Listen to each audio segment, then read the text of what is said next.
अभी हमने देखे टाइप्स ऑफ केमिकल रिएक्शंस। अब हम देखेंगे कि व्हाट इज कोरोजन।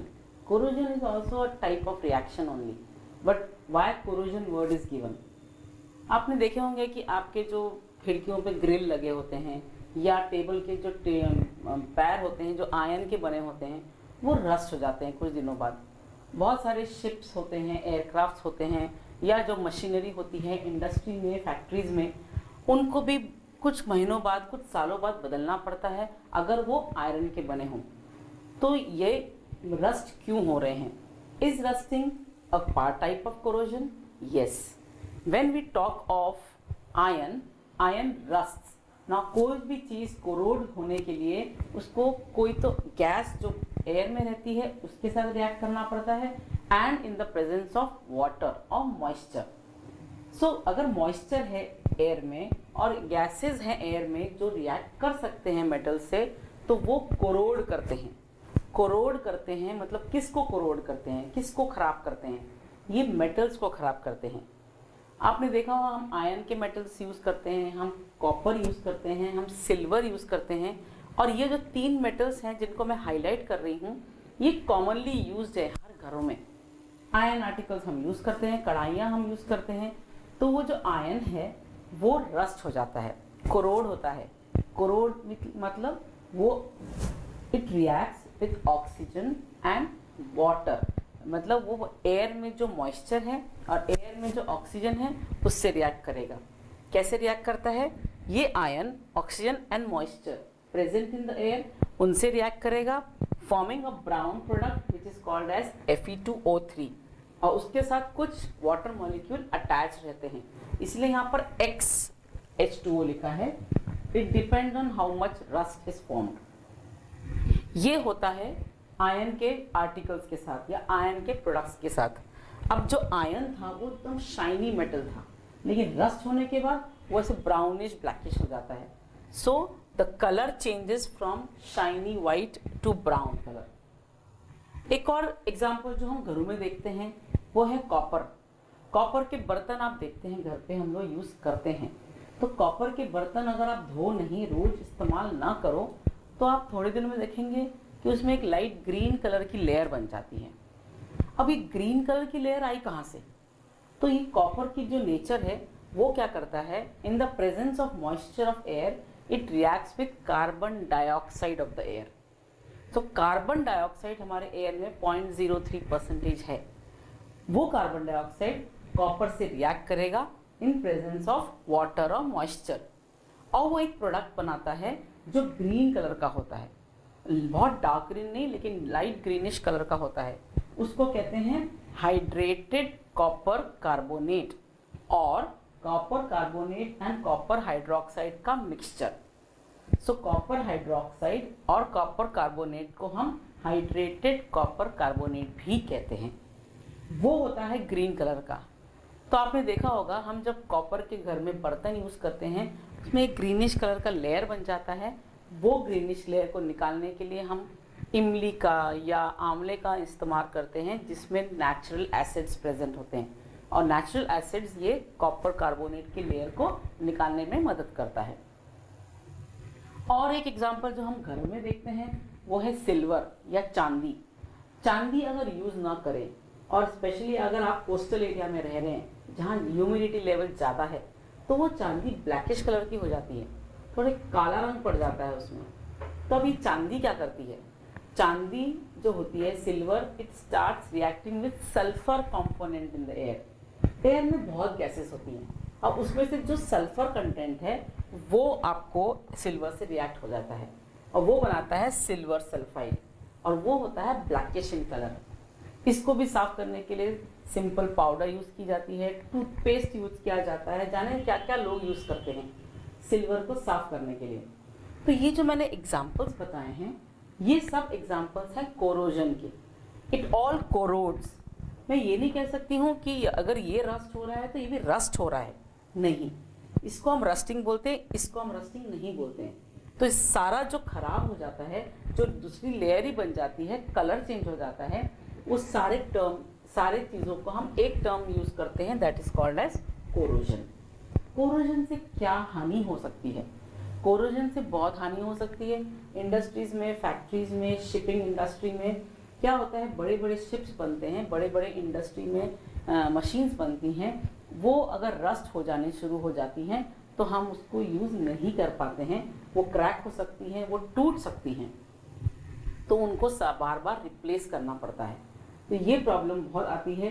जो ब्रिजेस बनते हैं बड़े बड़े पानी के ऊपर या सड़कों के ऊपर, उसमें भी हमने आयरन का आर्टिकल्स बहुत यूज़ किया होता है, तो वो भी काफ़ी रस्ट हो जाता है।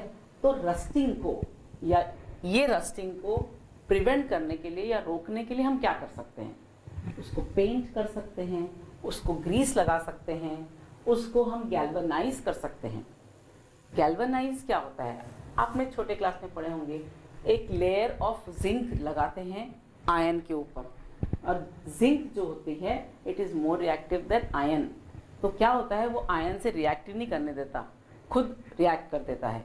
So that is called as galvanization, putting a layer of zinc over iron.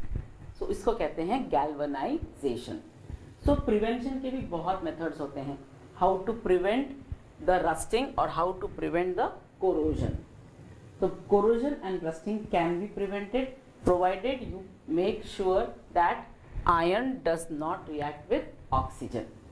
ये आपको देख के ध्यान रखना पड़ता है कि अगर आप पेंट भी कर रहे हो, ग्रीस भी कर रहे हो, तो कहीं भी क्रैक आ जाए तो वहाँ से ऑक्सीजन उसको रिएक्ट करवा देगा। सो ये हमें देखना पड़ता है कि आप कैसे उसको प्रोटेक्ट कर रहे हो। ये हुआ कोरोजन के बारे में। अब मैंने एक और वर्ड लिखा है, उसको कहते हैं रैंसिडिटी। आपने देखे होंगे कि हम जब खाना खाते हैं और खाना बना के रखते हैं, इनफैक्ट आपने खाना बना के रख दिया सुबह, लेकिन आप कहीं चले गए, आपको नहीं कुछ खाने को हुआ, अगले दिन आप आते हैं घर पे, तो क्या वो खाना वैसा ही ताज़ा रहता है? नहीं, फिर क्या हो जाता है, एक गंदी सी स्मेल आने लगती है, राइट। अगर आप उसको हाथ लगाओगे तो वो चिपचिपा लगता है, बिल्कुल, और उसका कलर भी चेंज हो जाता है। तो ये खाने में क्या हो रहा है, मैंने खाना बना के रखा लेकिन मैं खा नहीं पाई, पूरा 1-2 दिन रह गया बाहर, तो ये चीज़ें हमको दिखती हैं, एक तो गंदी स्मेल आने लगती है और उसमें चिपचिपापन आ जाता है या कलर चेंज हो जाता है। तो ये हो रहा है, जो मेटल के साथ हो रहा है वो खाने के साथ हो रहा है। मेटल के साथ कोरोजन हुआ था, खाने के साथ उसको हम कहेंगे रैंसिडिटी। वहाँ कोरोजन में क्या हुआ, ऑक्सीडेशन ऑफ मेटल्स, और रैंसिडिटी में क्या हुआ, ऑक्सीडेशन ऑफ फैट्स। फैट्स हम खाना ऑयल में, घी में, बटर में, उसमें चीज़, ये सब जो फैट डालते हैं वो ऑक्सीडाइज हो जाते हैं, और जब वो ऑक्सीडाइज हो जाते हैं तो वो कंपाउंड्स को सिंपलर कंपाउंड में कन्वर्ट करने लगते हैं, और वो स्मेलिंग होते हैं, वो गंदी स्मेल, फाउल स्मेल देते हैं। वो जो इंडिकेट करता है कि अगर गंदी स्मेल आ रही है तो वो खाना हमारा खराब हो चुका है। तो खाना खराब हो रहा है, इसका मतलब वो ऑक्सीडेशन ऑफ फैट हो रहा है। बहुत सारे फलों में, आजकल सब्जियों में, फलों में डीऑक्सीडाइजिंग एजेंट्स ऑलरेडी नेचुरली प्रेजेंट होते हैं। तो इसलिए कहा जाता है कि अगर आप फल ज़्यादा खा रहे हैं, हरी सब्जियां खा रहे हैं, तो आपकी बॉडी में डीऑक्सीडाइजिंग एजेंट अपने आप नेचुरली पहुंच रहे हैं। और हम बहुत सारे पैकेट्स खाते हैं, पैकेट्स के अंदर जो चिप्स होते हैं, फ्राइम्स होते हैं, कुछ दाने होते हैं, या कुछ खाने का चीज़ होता है जो पैकेट्स में हम उसको पैक करते हैं, तो वो ताज़े कैसे रहते हैं।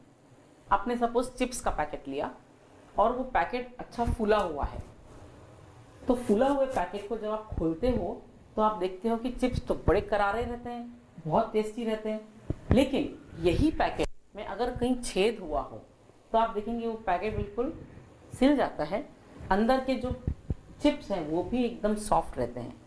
तो अगर हमें खाना या चिप्स या फ्राइम्स या ऐसी कोई चीज़ जो खाने वाली होती है उसको हमको ताज़ा रखना है, तो हम क्या कर सकते हैं, उन पैकेट्स में नाइट्रोजन को फ्लश कर सकते हैं। अब फ्लश मैं वर्ड यूज़ कर रही हूँ, not the flush which is use in toilets, but इसको इंग्लिश में कहते हैं this packets can be flushed with nitrogen. अब नाइट्रोजन ही क्यों, ये आपको पूछना चाहिए कि नाइट्रोजन ही क्यों, क्योंकि नाइट्रोजन ऐसी गैस है which does not react with food और हमको भी हार्म नहीं करती है। तो हमने जब पैकेट खोला तो नाइट्रोजन तो निकल जाती है, तब तक नाइट्रोजन रहती है जब तक हम पैकेट ना खोलें। और वो जो नाइट्रोजन है एक और काम करती है कि वो ऑक्सीजन को फूड से रिएक्ट ही नहीं करने देती। तो ये जो पैकिंग होता है, पैकेजिंग होता है, वो ऐसे कंडीशंस के अंदर होता है कि बिल्कुल पैकेट्स बंद कर दिए जाते हैं और साइड में से नाइट्रोजन फ्लश किया जाता है, उसको सील कर दिया जाता है जिससे कोई भी ऑक्सीजन हवा अंदर ना पहुंचे। So to prevent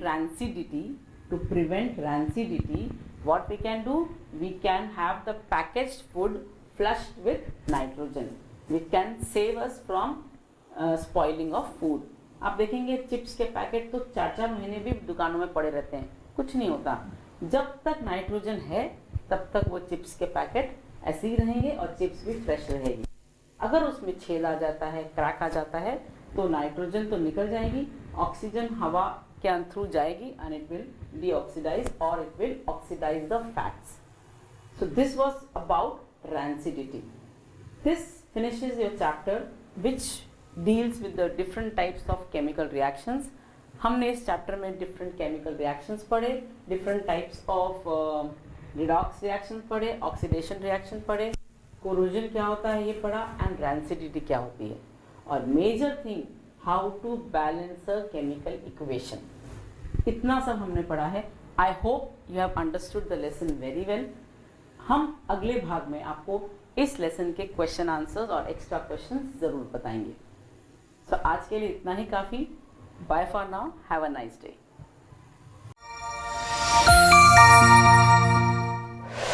Pebbles Live